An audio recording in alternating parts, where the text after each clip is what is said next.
I'm not pulling out of the driveway. We all know what that means. It's time for the Drive to Work Coronavirus Edition. So I've been using my time at home to interview people from the present and past. Today, from the past. So I have Henry Stern to go way back to talk about Portal 3 Kingdoms. Hey, Henry. Hey, Mark. Hey, Mark. How you doing? Okay, so let's go back to the very beginning, which is, what in the world, what is Portal 3 Kingdoms? What is this? So Portal 3 Kingdoms is an odd duck for Magic sets. This has happened, oh gosh, was it 97, 98? I forget when Bill Rose... the set came out in 99. May 99 is when the set came out. Okay, so I was working on it in 98 then, when the work was happening. Oh yeah, so... how much context do we need for even what Portal is for folks? Well, explain a little bit what Portal is, then we'll jump into Portal 3 Kingdoms. Okay, so Portal was basically a beginner's version of Magic that we had put out in like 97 or so, I think, somewhere around there was when Portal first came out. And the thought behind it was a good thought that like, hey, Magic is pretty hard to understand, especially for new players. Can we make like a easier to understand version of Magic that captures the essence of Magic, but doesn't have all of the complexities of rules? So in Portal, there's sorceries, but no instants, no enchantments, no artifacts. You have land, just basic land. You have creatures, and you have sorceries, and that's all you get. Right, that's it. Even with those restrictions, it's still a pretty fun game, and you can have pretty interesting interactions. Not nearly as complex and interesting as regular Magic gets, but you can still have like, the colors are still kind of like what you'd expect colors to be. Black is evil and has, gets rid of creatures directly, and red does direct damage, and green has the biggest creatures, and blue's a little trickier to sort of get the trickiness of blue across when you don't have instants and stuff, but still, you have flying creatures and such. So that's what Portal was, and it had some success when we first launched it, and we wanted to make a version of Portal that we could introduce for like China and Japan and Korea, basically all of Asia. But the thought was, instead of using the Portal, high fantasy that Magic is, could we do it with a theming that was maybe make it more not palatable, more interesting, or more of interest to people from the Asia region? And the thought was, can we use the Three Kingdoms story and theme a Portal set with a Three Kingdoms story and make Portal be Portal Three Kingdoms for Asia? So since probably a lot of people listening might not be super familiar with Three Kingdoms, what is, in real brief, what is the Three Kingdoms story? What is that? Yeah, so that's a shame because they should know. Three Kingdoms is actually super important culturally and historically to almost everyone in Asia, but especially China. Think of it as like the King Arthur stories or the Arthurian legends and how important that is to sort of Western culture and Western fantasy. That's basically the equivalent for China, except there's it's a little bit more historically accurate than the Arthurian legends were. I'm not saying the Arthurian legends are completely, there probably was someone named King Arthur, but who knows? But it's definitely more historically true. There was this sort of warring kingdoms period in China, which is around from 100 to 200 AD or so is when this period of history took place in China. But the Three Kingdoms sort of romance of the Three Kingdoms story is like 1/3, history and 1/3 fantasy, and maybe sort of, I don't know what the other third is, but it's basically a mixture of like history and fantasy mixed together. So there's like crazy things going on, people flying, people doing magic, people doing stuff.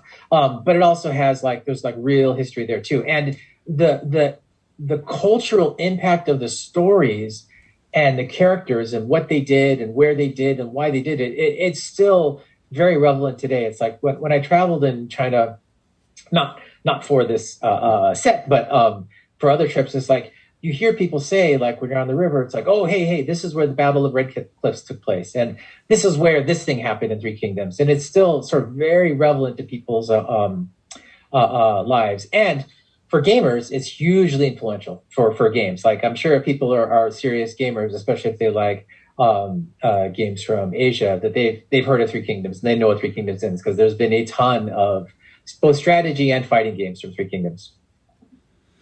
Okay, so something I want to explain to the audience might be unaware of is, so back in 1998, Magic R&D wasn't that big. No. I mean, right now, like what we call Studio X, which is a little more than just R&D, but like, you know, it's like 200 people. It's a giant number of people. But like back in the day, I think there was like 5 of us that worked on Magic full time, and then a handful that like occasionally worked on Magic.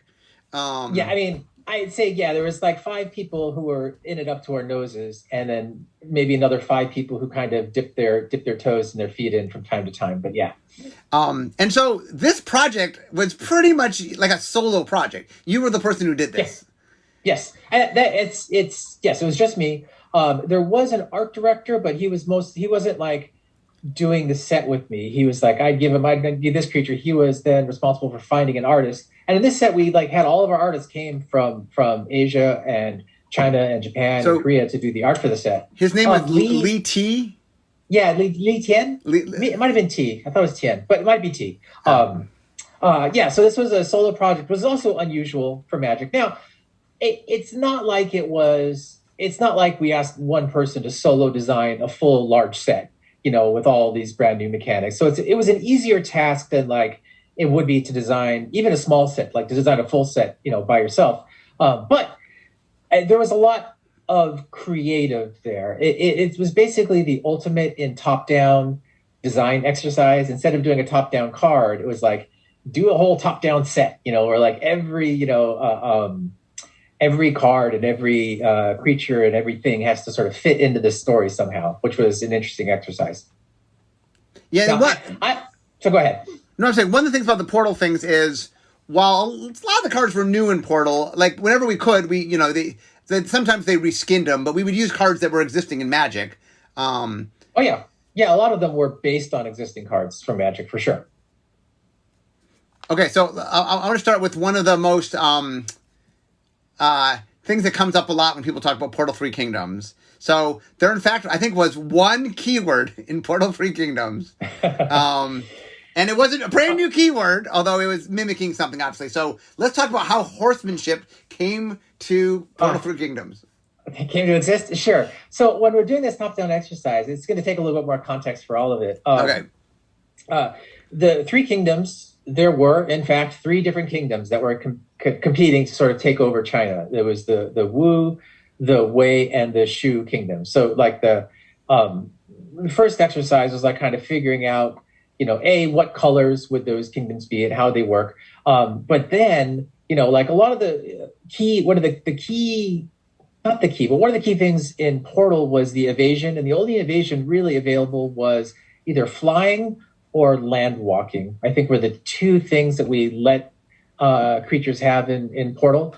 And while flying is great, you know, thematically, and there were a few creatures that flew in Portal 3 Kingdoms, it's hard to have like, we knew that we were going to have a ton of the cards were going to be legends and we're going to be the various generals and leaders and soldiers and fighters of 3 Kingdoms. And it just didn't make sense to have these people up in the air flying. Like that makes no sense. So we needed a mechanic that would like essentially mimic flying, but be in a way that thematically works for people to do.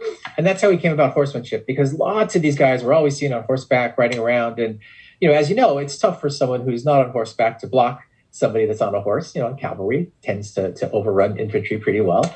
And so that's how we settled on horsemanship, is basically the equivalent of flying for the set. Yeah, so by the way, I misspoke earlier. There is land walk in this set in addition to horsemanship. I don't see flying. I'm looking for flying. I don't see flying. Like I said, Dragon doesn't have flying, so I don't think there is flying in the set. No, there's no flying in Portal 3 Kingdoms because we used horsemanship in place of flying. So horsemanship, creatures with horsemanship can't be blocked or can only be blocked by other creatures with horsemanship is how horsemanship works. And so great, you know, that works, and it works thematically great for the set, and it works within the 3 Kingdoms world. Now, it makes horsemanship very, very good when you use a horsemanship character in a normal Magic set or playing with normal Magic cards, because there aren't many cards that have horsemanship. In fact, I'm pretty sure they all only exist in Portal 3 Kingdoms. Yeah, so just a little context for the audience.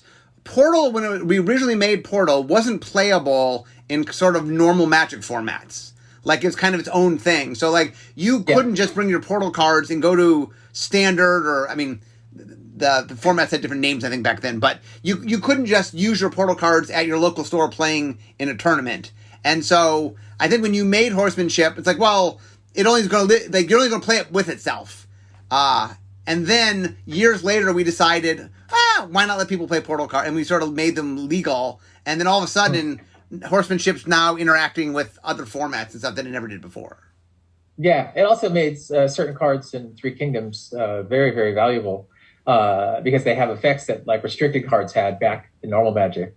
Like Imperial Seal, it's like, not Demonic Tutor, Vampiric Tutor. Right? Imperial Seal. Imperial Seal is the one you're thinking? Imperial Seal, it's like what Vampiric Tutor was. That's, quite a good card, good enough to be restricted. And so like it shot up in value. Yeah. And I hear in like some wacky formats, like some of the other Portal cards have been used that people play just for the Horsemanship effect. It essentially, like, there was either a spell or a creature, I forget which one, that like gives all your other creatures Horsemanship for the turn. And that's essentially making all your creatures unblockable. It's a blue card, right? Yeah. Gosh, what was it? Someone told me about it recently. I'm looking at the blue cards here. Yeah, Sun Quan. Okay, Sun Quan. Oh yeah, Sun Quan, Lord of Wu. Yes. Yeah. Now it's 6 mana for 4/4, which is not great. But he makes all of your creatures unblockable, and he's unblockable as well. Still seems to me a little expensive for that effect. Like, how much would you pay for all your creatures unblockable? But sure. Yeah, it's interesting.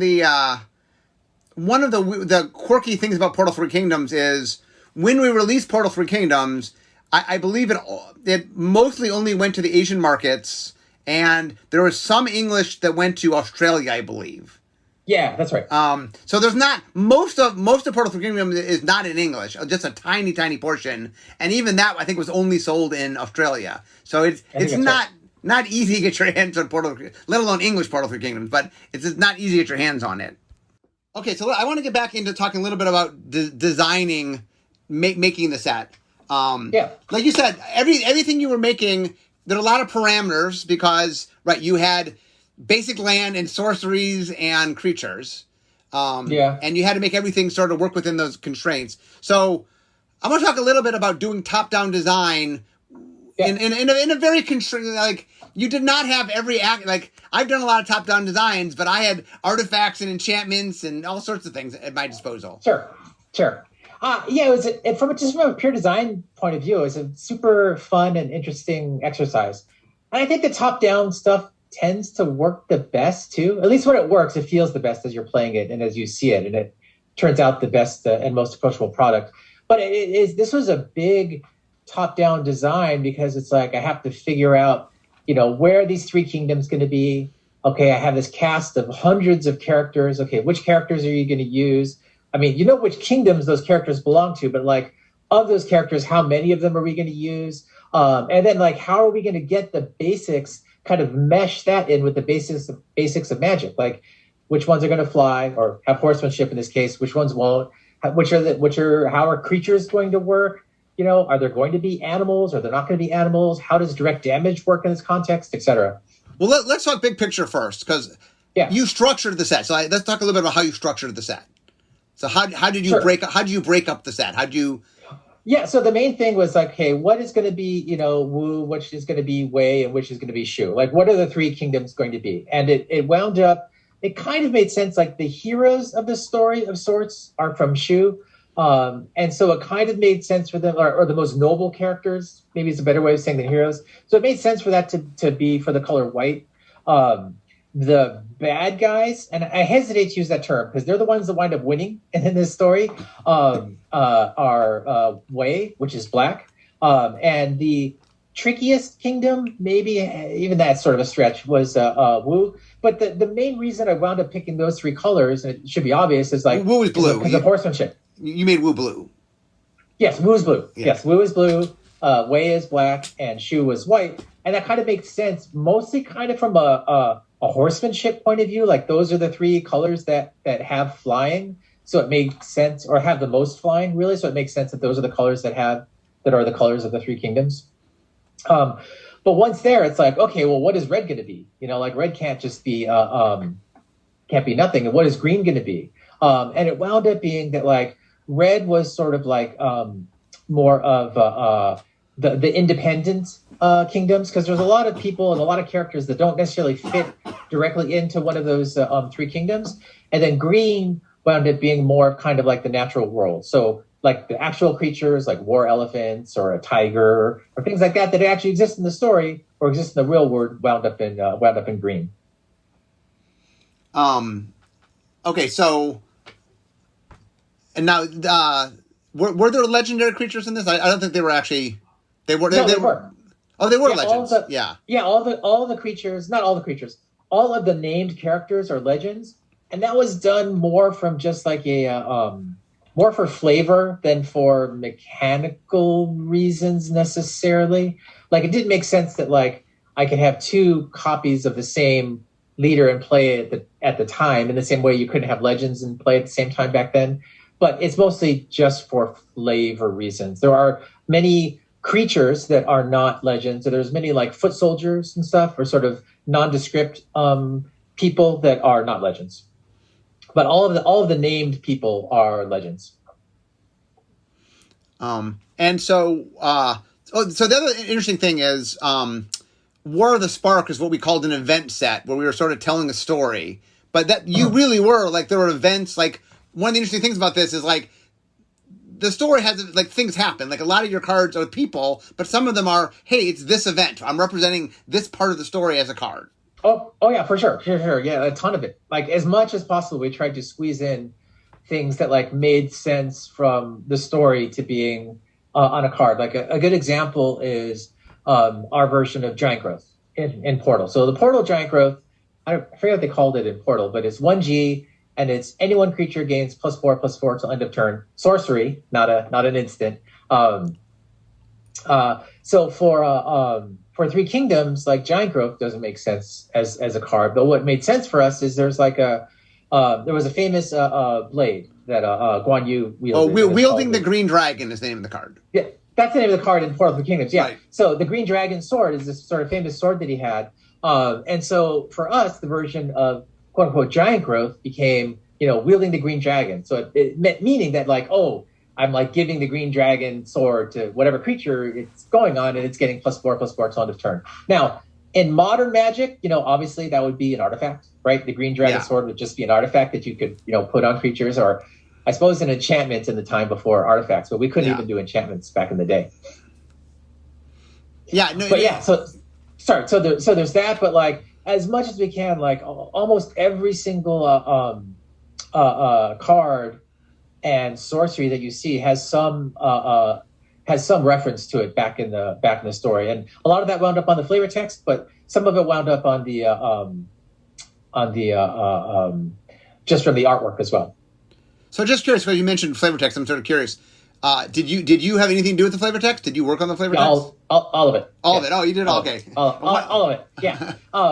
And as much as possible, like some of it we're telling the story. But as much as I could, I wanted to use actual like quotes from the actual book, because I think it just feels better when you sort of see the actual quotes there. And a really famous one, there was a very famous poem in Three Kingdoms, and we sort of split up that giant poem and put them on all the Zodiac cards. There's like 12 Zodiac cards. Let's talk about the Zodiac cards. There's not a lot of cycles in the set, but this is one of the few sort of cycles in the set. So there are 12 Zodiac cards, right? Yeah, I think three red, 3 green. No, 3 red, 3 black, and 6 green. Okay, there you go. Yeah, sure. Black has Zodiac Pig, Zodiac Rat, and Zodiac Snake. Red has Zodiac Dog, Zodiac Dragon, Zodiac Goat. And green has Zodiac Horse, Zodiac Monkey, Zodiac Ox, Zodiac Rabbit, Zodiac Rooster, and Zodiac Tiger. Yeah, and all of those are horsemanship, or not horsemanship, all of those are land walking of some kind, except for the dragon, which was special, obviously. So that it would kind of like made sense for these creatures, and I'm just a fan of cycles anyways, because it just sort of adds something neat to a set when there's cycles to discover there, and this seemed like the place to have it make the most sense. And then we tied them all together by putting this sort of famous poem as their flavor text as you go through those cards. I forget what the order is. You have to actually get them in order to understand it, but There it is. Is there? I mean, there must be an order to the zodiac, I assume, right? I assume they're in zodiac order. Yeah. That's right. But since it goes in a circle, it's hard to tell like where's the beginning and end because it just loops around and around. I think it's the one after the dragon is the first one. So if you look at if you were to actually look at a real Chinese zodiac, whatever one starts after the dragon, and forgive me that I don't remember that off the top of my head, is the beginning. Yeah, I don't know, but it's funny because there are definitely some things like, for example, Creature Dog, I think, shows up for the first time on Zodiac Dog in Portal 3 Kingdoms, and then for years it was Hound, but we finally went back to Dog. But like, here's Creature Dog sitting in a Magic set from '99. So yeah, actually, Zodiac Snake is the first one. Zodiac Snake, okay, in black. Zodiac Snake is so. If you want to like read the whole poem, start with Snake. Go through the order of the zodiac animals, and you can read the whole poem. Yeah, behind them you can see a little seal behind them. So if you look, it actually shows the order that they go in. Oh, okay. Yeah. In the art, so. Yeah. But like even like when you look at like like I'm looking at a card, the Burning of Xinye. And that was an incident in the book. I forget what it was, but like a town or a city was destroyed. And we use that, as the name, for the card that like. Can we say what it does? I just want to say what it does before as we're talking about it. Yeah, so I forget what I think this is the. It's kind of the equivalent of a Jokulhopsy sort of effect. I forget what it is exactly. I don't know if there's exact translation of normal magic. Let me just read it so that the audience knows what it is. So it's 4 red, so 6 mana total. Sorcery. You destroy 4 of your lands, and your opponent destroys 4 of his or her lands. Then Burning of Xinye deals 4 damage to each creature. So yeah, it's kind of like Jokulhopsy, earthquakey kind of. Wildfire, right? Is Wildfire the card? Oh, is that what it was? Back one? Yeah, I think it's Wildfire, but yeah. But it represented sort of a moment in the story, right? That's sort of cool. Yes, exactly. Yeah, it's funny that there's a lot of things that we did later in Magic that have become very staples of how we do Magic that you see like very early things being done here in Portal 3 Kingdom. So you are a pioneer, Henry. The proto versions of them. So I also think you had the first chicken. So. Oh, okay, nice. I'm still proud of this set, and it was a fun set to work on, and it was just from a design point of view, it was fun to do.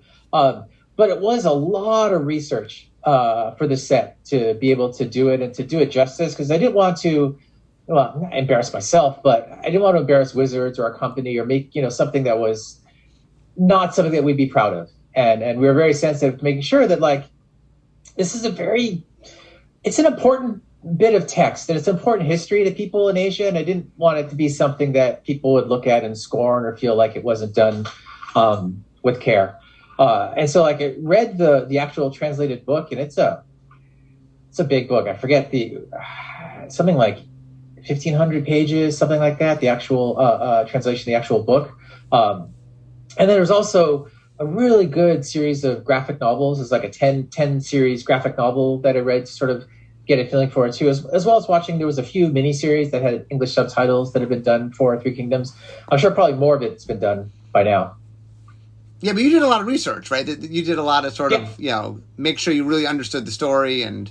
Yep. So what is your favorite card in the set? What's your favorite of your babies? I love the way the artwork looks for a few cards. It's more from the art than from like a particular card per se, because the cards are like portal cards, and it's like, okay, portal cards. But for me, it's more of like marrying the sort of the art and the flavor of what it does. I love Guan Yu and the artwork for Guan Yu, Sainted Warrior. You guys should look it up. It's some of the awesome art. The other art that was really great was for Liu Bei, who's the other sort of leader of the Shu Kingdom. And what's the third guy? Oh yeah, Cheng Fei. Where is Cheng Fei? Let me see. Where is he? What color is he? Oh, it might be he's white. It's white. It might be Cheng with an X, not with a there he is with a Z. Sorry, Cheng Fei. And how that fits their flavor. Yeah, it's definitely for one of the things that's interesting. Like one of the things I've been trying to do with this podcast series is just make people aware of things from Magic's past, and Portal 3 Kingdoms is really a weird kind of product, just lost to time in some ways. I mean, it's obviously people play with individual cards. I mean, it's still, people are aware of it, but it definitely is this weird, I don't know, I like the fact that one person worked, there's not that many sets that one person worked on. You have your unbalanced, your unglued sets, right? Well, I did unglued. I mean, the other thing is Urza's, when you were doing this set, I think I was doing Urza's Legacy, which is a set I did by myself. We just didn't have enough people, so I'm like, oh sure, I'll just do a small set by myself. But it's very, very funny. I just looking at now that R&D has so many people that, like, you know, back in the days, like, we have all these projects. You're the one person to work on this project. We don't do that much anymore. Yeah. So what is something, we have a little bit of time left, what is something that people might not be aware of, like Portal 3 Kingdoms? What is there any sort of subtle nuance thing that you did that, like, you might not be, if you look through, you know, the set, you might not realize it's at first glance, but here's some cool thing. Like, what are some cool Easter eggs sitting in the set? Oh, wow. Interesting. God, cool Easter eggs. People might not know that the Wei Kingdom is the one that actually wins in the end. Mm-hmm. Like the victors are black. Like, I don't know how many Magic sets we've done that before, where the actual victors of the contests are represented by black. I like I said before, the sort of the poem on the Zodiac cards is famous, and it's from the book. What other Easter eggs? As I'm looking, I'm trying to, it's just like all the history that's there, and all the sort of the real history that exists in China. Like, you can go to these places, you know, like with the Red Cliffs. There's a famous Battle of Red Cliffs, and you can go there, and even now it's like it's a place that exists and it's real. And people get not emotional exactly, but they feel like a certain reverence when they actually go to these places and experience it. So have you been to China? I have been to China, and I've been to some of the actual places where the story took place. I've been to the Red Cliffs.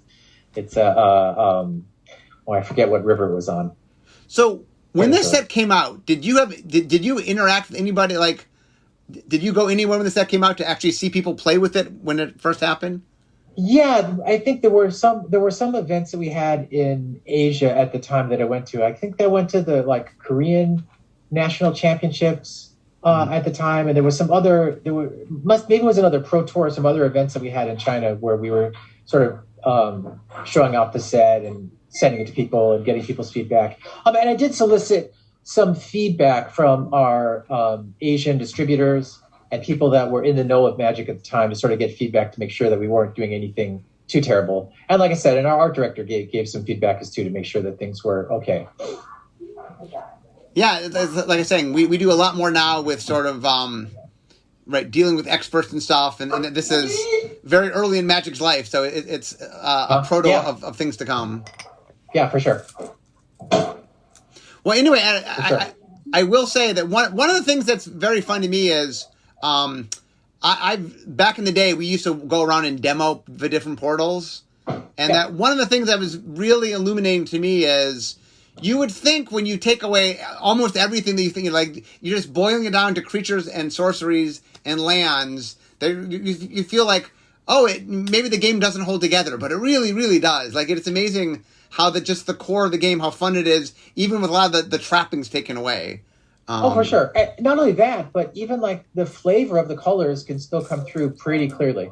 Especially like I think we did have pre-constructed decks too for the various kingdoms. I think we only had 3 pre-constructed decks. There was one for each kingdom, but they played very differently. Like, they played the way you would think like a white portal deck would feel. Lots of small creatures, the things that like that buff up all your creatures, and white that's great, and the blue is depending on more on the horsemanship, and black is depending on more of like sorceries and destroying creatures to get through, etc. So yeah, you can still, even with just the basics, you can still have a pretty good color pie that actually feels real and is fun.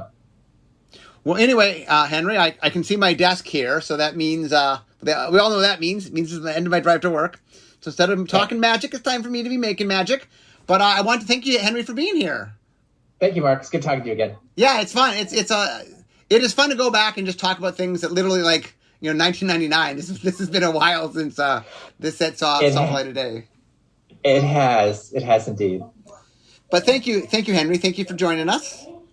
Thank you, Mark. And for all of you, I will see all of you next time. Bye-bye.